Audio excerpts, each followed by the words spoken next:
देख रहे हैं दुनियादारीन्यूज़.com। मैं हूं जयपाल सिंह। आज हम बात करेंगे विज्ञापन और किसान की। हमारी सीरीज ये रिश्ता क्या कहलाता है का ये पार्ट 2 होगा।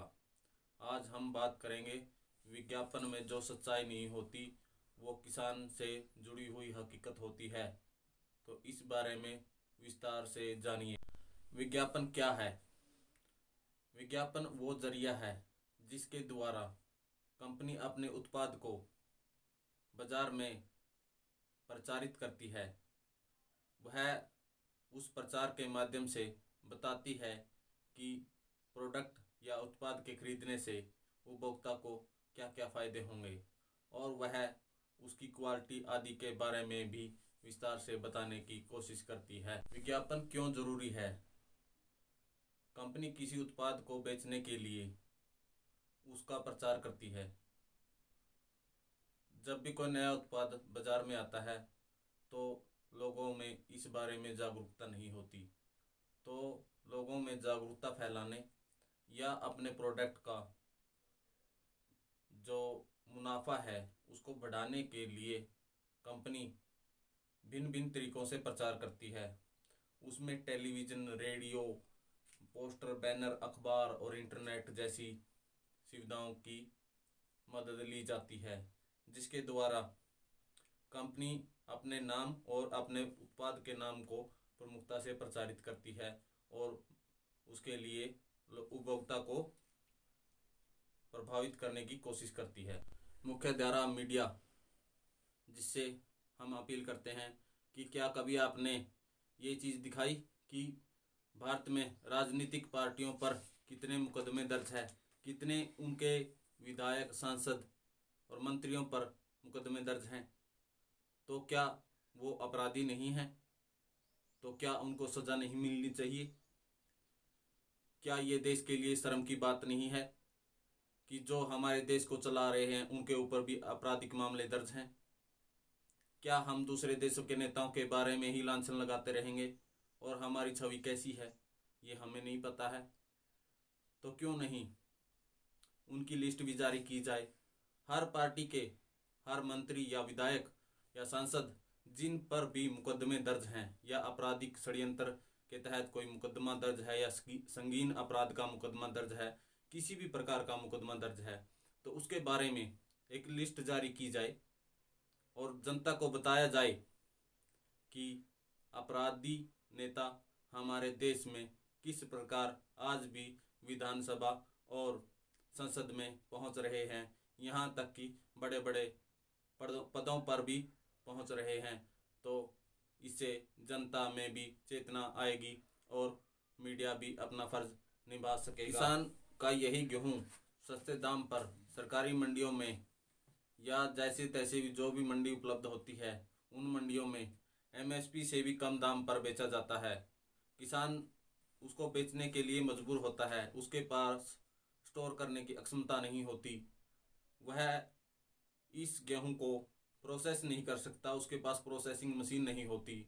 वह इसको बाज़ार में सुंदर पैकिंग या सुंदर नाम देकर या इमोशनल विज्ञापन बनाकर या पैसे खर्च कर कर उसका प्रचार कर कर नहीं बेच सकता।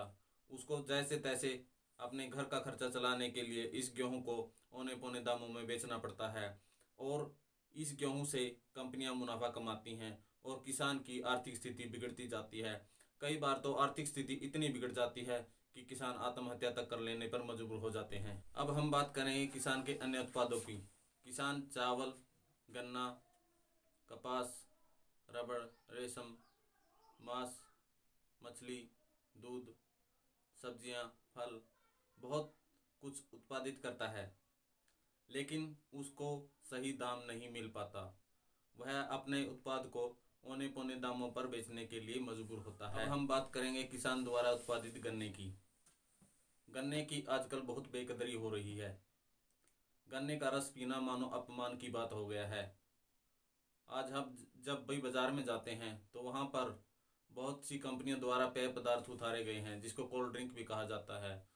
उनके विज्ञापन होते हैं, उनके ऐसे विज्ञापन दिखाए जाते हैं कि आम उपभोक्ता उनसे प्रभावित होता है और उनको बड़े ही गर्व के साथ पीने में अपनी शान समझता है।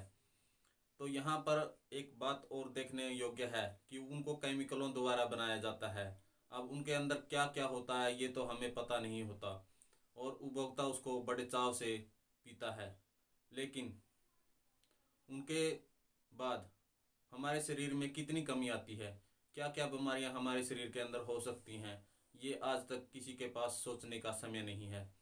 गन्ना किसान जो बहुत ही बुरे दौर से गुजर रहा है, सरकार उसकी कोई मदद नहीं कर पा रही और न ही वह अपने आप में कुछ कर पा रहा है।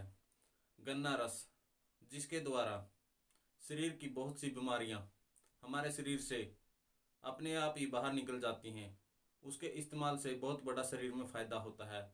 उसके इस्तेमाल से पीलिया जैसी खतरनाक बीमारियां भी हमारे शरीर को छोड़कर चली जाती हैं। उसके द्वारा लीवर की गर्मी, सोजिश या आंतों की गर्मी जैसी बहुत ही भयानक बीमारियां भी हमारे शरीर से दूर हो जाती हैं। उसका बहुत ही महत्वपूर्ण स्थान है जो हमारे शरीर में भिन्न भिन्न प्रकार की बीमारियों को दूर करता है। लेकिन कोई भी किसान उसकी गुणवत्ता बताने में या विज्ञापन देने में समर्थ नहीं है, वो उसकी प्रोसेसिंग नहीं कर पाता है और औने पौने दाम में बेचकर घाटे में घाटा और भी कर लेता है। और इस प्रकार मानव जाति के लिए जो ये केमिकल द्वारा बनाए जाने वाले पेय पदार्थ हैं, उनको छोड़कर अगर गन्ने का रस पिया जाए तो इससे किसान भी बच सकता है और हमारा शरीर भी बच सकता है। अब देखने वाली बात ये भी है कि किसान का गन्ना है उसका विज्ञापन नहीं है।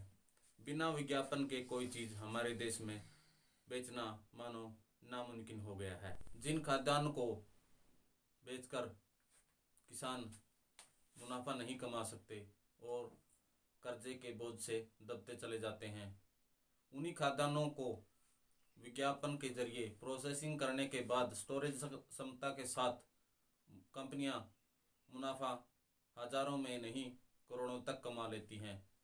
कई कई करोड़ कमाने वाली हर कंपनी उस विज्ञापन के जरिए ही कमाती हैं, लेकिन अन्नदाता बगैर विज्ञापन के कर्जदार शर्मसार हो जाता है और कर्जे के दबाव में आकर आत्महत्या भी कर लेता है। लेकिन कंपनियों का मुनाफा लगातार बढ़ता ही जाता है। ऐसे में आपकी क्या राय है, कमेंट कीजिए। किसान को क्या करना चाहिए, किस तरीके से अपने जीवन स्तर को सुधारना चाहिए, आप कमेंट कीजिए। अगर आपको ये वीडियो पसंद आया है तो लाइक कीजिए और मेरे चैनल को सब्सक्राइब कीजिए, शेयर कीजिए। जय हिंद।